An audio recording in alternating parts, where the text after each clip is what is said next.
نحمده ونصلي على رسوله الكريم اما بعد فاعوذ بالله من الشيطان الرجيم بسم الله الرحمن الرحيم رب اشرح لي صدري ويسر لي امري واحلل عقدة من لساني يفقهوا قولي. عن معاذ بن جبل قال لما بعثه رسول الله صلى الله عليه وسلم الى اليمن خرج معه رسول الله صلى الله عليه وسلم يوصيه ومعاذ راكب ورسول الله صلى الله عليه وسلم يمشي تحت راحلته فلما فرغ قال يا معاذ إنك عسى ألا تلقاني بعد عامي هذا أو لعلك أن تمر بمسجدي هذا أو قبري فبكى معاذ جشعا لفراق رسول الله صلى الله عليه وسلم ثم التفت فأقبل بوجهه نحو المدينة فقال إن أولى الناس بي المتقون من كانوا وحيث كانوا. رواہ احمد. سیدنا معاذ بن جبل رضی اللہ عنہ سے روایت ہے کہ جب رسول اللہ صلی اللہ علیہ وسلم نے ان کو یمن کی طرف بھیجا تو رسول اللہ صلی اللہ علیہ وسلم ان کے ساتھ نکلے. وہ ان کو وصیت کر رہے تھے. معاذ رضی اللہ عنہ سوار تھے اور رسول اللہ صلی اللہ علیہ وسلم ان کی سواری کے ساتھ چل رہے تھے. جب آپ صلی اللہ علیہ وسلم وصیت سے فارغ ہوئے تو فرمایا اے معاذ ہو سکتا ہے تم اس سال کے بعد مجھ سے نہ مل سکو، شاید تم میری اس مسجد یا قبر سے گزرو. تو معاذ رضی اللہ عنہ رسول اللہ صلی اللہ علیہ وسلم کی جدائی کے رنگ میں رو پڑے. پھر وہ مڑے اور انہوں نے اپنا رخ مدینہ کی طرف کر لیا. پھر آپ صلی اللہ علیہ وسلم نے فرمایا بے شک میرے سب سے زیادہ قریب متقی لوگ ہیں، وہ جو کوئی بھی ہو اور جہاں کہیں بھی ہو. لفظی وضاحت. عن معاذ بن جبل، معاذ بن جبل صحابی سے روایت ہے. آپ میں سے کون جانتا ہے معاذ بن جبل کو؟ کون تھے؟ انصاری تھے یا مہاجر؟ حیات صحابہ کے درخشاں پہلو ہیں آپ کے پاس؟ ایک سبق روز پڑھنے کی کوشش کریں. آج جب میں سورۃ الفاتحہ سن رہی تھی، ہر دفعہ سنتے اور پڑھتے ہیں تو ایک نیا معنی آتا ہے نا ذہن میں، تو مجھے یہ چیز بہت زیادہ ایک دم جھنجھوڑ گئی کہ اہدنا الصراط المستقیم صراط الذین انعمت علیہم. اللہ تعالیٰ نے صراط مستقیم کی ڈیفینیشن کیا کی ہے؟ واٹ از صراط مستقیم؟ وہ ان لوگوں کا راستہ ہے جن پر اللہ نے انعام کیا. ہم صراط مستقیم کی ڈیفینیشن کیا کرتے ہیں، کیا سمجھتے ہیں، کیا ذہن میں آتا ہے؟ اور یہاں لوگوں کی بات کی جا رہی ہے. صراط مستقیم چاہیے تو ان لوگوں کو دیکھو جن پر اللہ کا انعام اور فضل ہے، جن سے اللہ راضی ہو چکا ہے. رضی اللہ عنہم ورضوا عنہ. ان کا راستہ دیکھے بغیر ہدایت نہیں ملتی. ان کی عملی زندگی کو دیکھنے، سمجھنے اور اس سے سبق لینے کی ضرورت ہے. اس راستے اور اس طریقے پہ چلنے کی ضرورت ہے جس پر وہ چلے. تو صحابہ کرام یقینی طور پر ان لوگوں میں سے ہیں جن پر اللہ کا انعام ہوا، جنہیں اللہ نے اپنے نبی کی صحبت کے لیے چن لیا، جنہیں ان کے ساتھ کام کرنے کا موقع ملا، جنہیں اللہ نے متقین کا امام بنایا. کیونکہ سب سے زیادہ تقوی والے لوگ صحابہ کرام ہی تھے، اور دور اول کے لوگ، پھر اس کے بعد اور پھر تو ڈائلیوٹ ہوتے گئے سب. معاذ بن جبل انصار میں سے تھے. مصعب بن عمیر جب مدینہ آئے ان کے ہاتھوں اسلام قبول کیا. قرآن کے بہت بڑے عالم تھے. مختلف غزوات میں آپ کے ساتھ رہے. نبی صلی اللہ علیہ وسلم نے ان کو یمن والوں کے کہنے پر ان کا قاضی بنا کر بھیجا تھا. اور جب انہیں بھیج رہے تھے، یہ غزوہ تبوک کے بعد کی بات ہے، جب ان کو بھیج رہے تھے تو اس وقت آپ ان کے ساتھ ساتھ چل رہے تھے، جس کا ذکر یہاں پر موجود ہے. لما بعثہ، جب آپ نے ان کو مبعوث کیا یعنی مقرر فرمایا. کس نے؟ رسول اللہ صلی اللہ علیہ وسلم. رسول اللہ صلی اللہ علیہ وسلم نے الی الیمن، یمن کی طرف. خرج معہ، آپ ان کے ساتھ نکلے، رخصت کرتے ہوئے، انہیں الوداع کہتے ہوئے مدینہ سے باہر ان کے ساتھ گئے۔ حضرت معاذ وہ صحابی ہیں جن کو ایک موقع پر آپ صلی اللہ علیہ وسلم نے فرمایا تھا ان کا ہاتھ پکڑ کر کہ یا معاذ واللہ انی احبک فی اللہ، اللہ کی قسم میں تجھ سے اللہ کی خاطر محبت کرتا ہوں۔ نبی صلی اللہ علیہ وسلم اپنے ساتھیوں سے انتہائی محبت کیا کرتے تھے،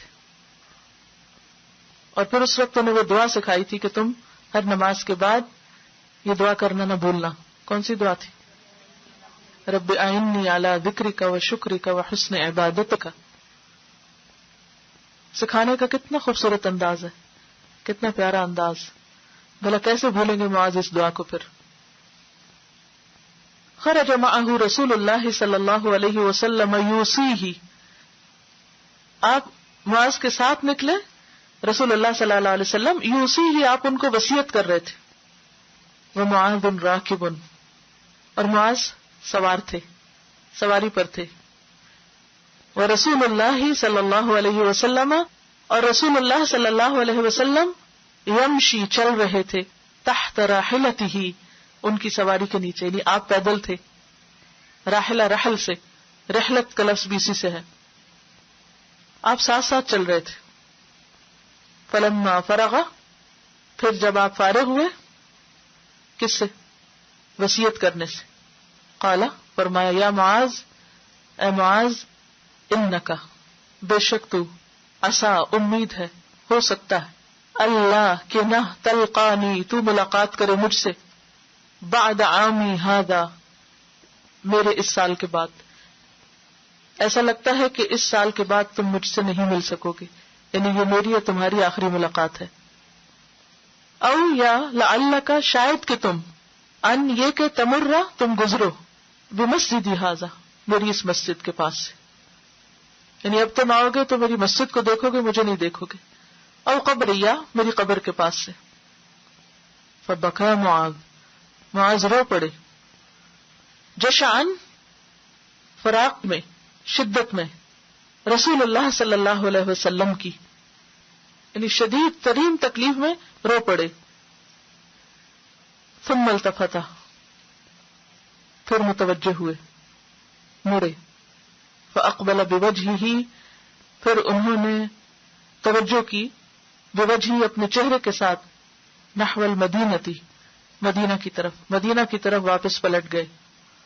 فقال، اور جاتے ہوئے فرمایا، ان اول الناس، بے شک قریب ترین لوگ، بھی میرے، المتقون، متقی ہیں، اللہ سے ڈرنے والے ہیں، من کانو، جو بھی کوئی ہوں، وحیث کانو، اور جہاں کہیں بھی ہوں، کوئی بھی ہو، کون بھی ہو، کہیں بھی ہو، آج کے دور میں ہو یا بعد کے دور میں ہو، مدینہ میں ہو یا یمن میں ہو، زندہ ہو یا فوت ہو چکے ہوں، من کانو وحیث کانو، وہ میرے قریب ترین ہیں، آپ کے عزیز ترین ہیں، اور قیامت کے دن بھی آپ کی مجلس کے قریب ترین ہوگے۔ کیا سبق ملتا ہے اس سے ہمیں؟ جب کوئی مسافر رخصت ہونے لگتا ہے، جیسے حج کے لیے جب سفر انسان اختیار کرتا ہے، تو اللہ سبحانہ وتعالیٰ کا کیا حکم ہے؟ وَتَزَوَّدُوا، کیا کرو؟ زاد راہ لے لو، یعنی مسافر کو جاتے ہوئے سامان کی ضرورت ہوتی ہے نا، کہ زاد راہ لے لو۔ فَإِنَّ خَيْرَ الزَّادِ وَالتَّقْوَى، اور بہترین زاد راہ کیا ہے؟ تقوی، اللہ کا ڈر، اللہ کا خوف، کیونکہ وہی ایسی چیز ہے جو انسان کو برائیوں سے روک سکتی۔ کسی انسان کا خوف اور کسی انسان کا ڈر اور کسی انسان کا رعب اور کسی کی محبت اور کسی قانون کا خوف زیادہ دیر انسان کے اندر نیکی پر قائم رہنے کا یا استقامت کا جوہر نہیں پاتا انسان، یا اس سے استقامت نہیں آتی۔ تو آج کے اس موقع کی مناسبت سے میں آپ کو وہی نصیحت کروں گی جو اللہ سبحانہ وتعالیٰ نے حج کے مسافروں کو کی اور رسول اللہ صلی اللہ علیہ وسلم نے اپنے ساتھی کو کی، اور میں اپنے ساتھیوں کو یہی کہوں گی کہ اس کورس کے اختتام پر جو چیز ساتھ لے کر جانے کی ہے وہ کتابیں اور نوٹس نہیں، وہ کیا ہے؟ اللہ کا تقوی۔ اگر ہمارے اندر اللہ کا ڈر ہوا تو ہی ہمیں اللہ کی قربت اور محبت نصیب ہو سکتی ہے، اور تو ہی ہمیں نبی صلی اللہ علیہ وسلم کی قربت نصیب ہو سکتی ہے۔ تو دوستی کا ایک ہی معیار ہے، تعلق کی ایک ہی بنیاد ہے، اور وہ اللہ کا تقویٰ ہے، کیونکہ جس کے دل میں اللہ کا ڈر نہیں وہ گناہوں سے بچ نہیں سکتا، اور جو گناہوں سے نہ بچے اسے کوئی بچا نہیں سکتا، ہاں کوئی کسی کا کتنا ہی قریبی رشتہ دار ہو۔ میں سوچ رہی تھی حضرت صفیہ رضی اللہ تعالی عنہا کے بارے میں کہ ان کے والد جو تھے حیی ابن اخطب حضرت ہارون کی اولاد میں سے تھے، قبیلے کے سردار تھے، عالم تھے، اسی طرح ان کے بھائی اور باقی لوگ بھی، لیکن کوئی چیز ان کو دنیا میں بھی اللہ کے عذاب اور رسوائی سے بچا نہ سکی، نہ کسی پیغمبر کی نسل میں سے ہونا، اور نہ کسی قوم کا سردار ہونا، اور نہ دنیاوی وجاہت کا ہونا۔ اور اس کے برعکس اس عورت کو اللہ نے اعلیٰ ترین مقام دیا، وہ چن لی گئی، اور صفیہ کا تو لفظی معنی ہی چنی ہوئی ہوتا ہے۔ تو چنے ہوئے لوگ، اللہ کے قریب لوگ، بس وہی ہیں جن کے دل میں اللہ کی محبت اور اللہ کا ڈر ہے۔ من کانو وحیث کانو میں بہت بڑی خوشخبری ہے کہ کوئی بھی ہو، جہاں بھی ہو، عربی ہو، اجمی ہو، عورتیں ہوں، مرد ہوں، من کانو وحیث کانو، کسی بھی ملک کے باشندے ہوں، کہیں بھی رہنے والے ہوں، یعنی اس میں اصل خوشخبری یہ ہے کہ نبی صلی اللہ علیہ وسلم کا قرب نصیب ہو۔ اور اس موقع پر قرب کی بات اس لیے کہ وہ جدائی سے نڈھال تھے، تو بتایا گیا کہ فاصلے اہمیت نہیں رکھتے، اصل چیز کیا ہے؟ فاصلہ تو نظر کا دھوکہ بھی ہو سکتا ہے نا، یا نہیں؟ بعض اوقات کچھ لوگ قریب بھی ہوتے ہیں، آپ کے فاصلے نہیں ہوتے لیکن دل سے دور ہوتے ہیں، اور بعض لوگ دور ہوتے ہیں لیکن دل کے قریب ہوتے ہیں۔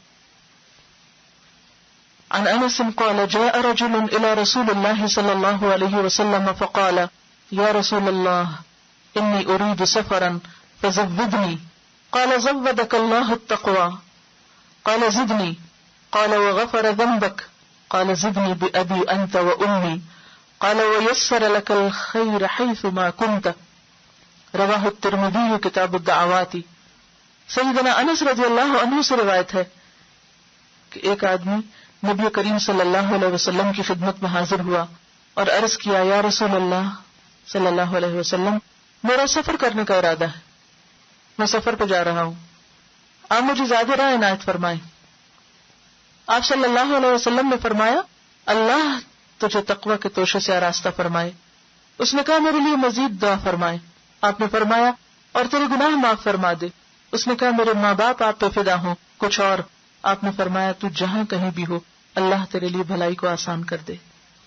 لفظی وضاحت عن انس رضی اللہ عنہ سے روایت ہے، قال کہتے ہیں، جاء آیا رجل ایک شخص، الی رسول اللہ طرف رسول اللہ صلی اللہ علیہ وسلم کے، فقال تو اس نے عرض کیا، یا رسول اللہ، اے اللہ کے رسول صلی اللہ علیہ وسلم، انی بے شک میں نے ارید ارادہ کیا ہے یا میں ارادہ رکھتا ہوں، سفرن سفر کا، میرا سفر کا ارادہ ہے، کہیں جا رہا ہوں، فزودنی آپ مجھے زیادہ راہ دیجیے۔ دوسرے لفظوں میں کوئی نصیحت کیجیے۔ عام طور پر ایسا ہوتا ہے نا، ہم جب کہیں جا رہے ہوتے ہیں یا کچھ تو ایک دوسرے سے کہتے ہیں کوئی اچھی سی بات لکھ دو، مجھے کوئی نصیحت کر دو، کوئی آخری بات، کوئی چیز۔ قال فرمایا، زودک اللہ التقوی، زودک اللہ تجھے ذات دے، توشہ دے، سفر میں تجھے سامان دے، التقوی تقوی کا، اللہ تجھے تقوی عطا کرے۔ قال زدنی کہا زیادہ دیجیے مجھے، یعنی اور زیادہ توشہ دیجیے مجھے، اور نصیحت کیجیے، اور دعا دیجیے۔ قال فرمایا، وغفر اور بخش دے، ذنبک تیرا گناہ، اللہ تیرے گناہوں کو معاف کر دے۔ قال زدنی، حرص دیکھیے آپ، اس نے عرض کیا مجھے اور زیادہ دیجیے، اور بھی چاہیے۔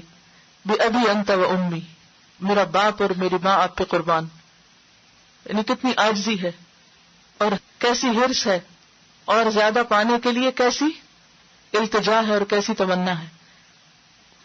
قال ویسر لک الخیر، فرمایا اور آسان کر دے تیرے لیے خیر کو، نیکی کے کاموں کو، بھلائیوں کو، حیث ما کنت، جہاں کہیں بھی تو ہو، جس طرف بھی تو سفر کر کے جائے، جو بھی رخ اختیار کرے، اللہ تیرے لیے نیکی کرنا آسان کر دے۔ آج کے اس موقع کی مناسبت سے آپ سب کے لیے بھی زیادہ راہ یہی ہے کہ اللہ آپ سب کو تقوی کی دولت سے مالا مال کرے اور ہم سب کے گناہوں کو معاف فرما دے، اور جہاں کہیں بھی آپ ہوں آپ کے لیے نیکی آسان ہو جائے اور برائی مشکل ہو جائے۔ عموماً جب ہم سفر کرنے والے ہوتے ہیں، آپ میں سے بھی کچھ لوگ سفر کرنے والے ہوں گے، تو کیا کیا سوچ رہے ہوتے ہیں؟ کیا ذہن میں ہوتا ہے؟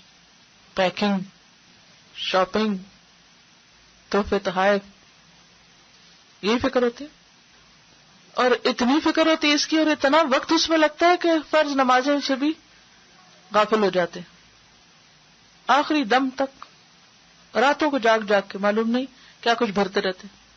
سب نے سفر کیا، سب کو معلوم، لیکن کوئی کسی کو یہ یاد دہانی کرانے والا نہیں ہوتا کہ اپنے ساتھ خدا کا تقوی لے کر جاؤ۔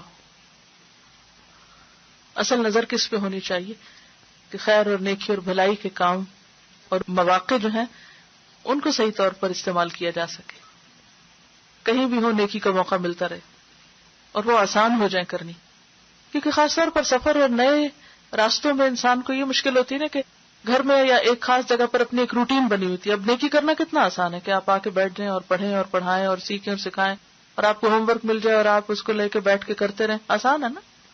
ایک روٹین میں کام کرنے بہت آسان ہوتے ہیں، لیکن جب انسان کی وہ روٹین ختم ہوتی ہے، اور خاص طور پر اگر سفر وغیرہ کا ارادہ ہو، جبکہ ہر چیز میں تبدیلی آ جائے، آب و ہوا میں آ جائے اور روٹین میں آ جائے، ساتھ ہی تبدیل ہو جائے، ہر چیز تبدیل ہو جائے، تو یہ خوف بہت ہوتا ہے کہ پھر ماحول ہم پر اثر انداز نہ ہو جائے۔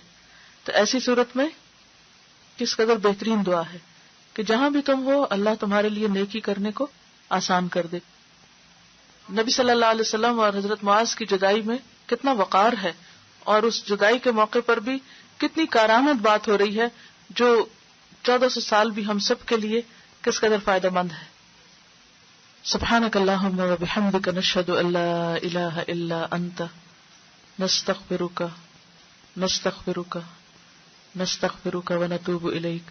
السلام علیکم و رحمۃ اللہ وبرکاتہ۔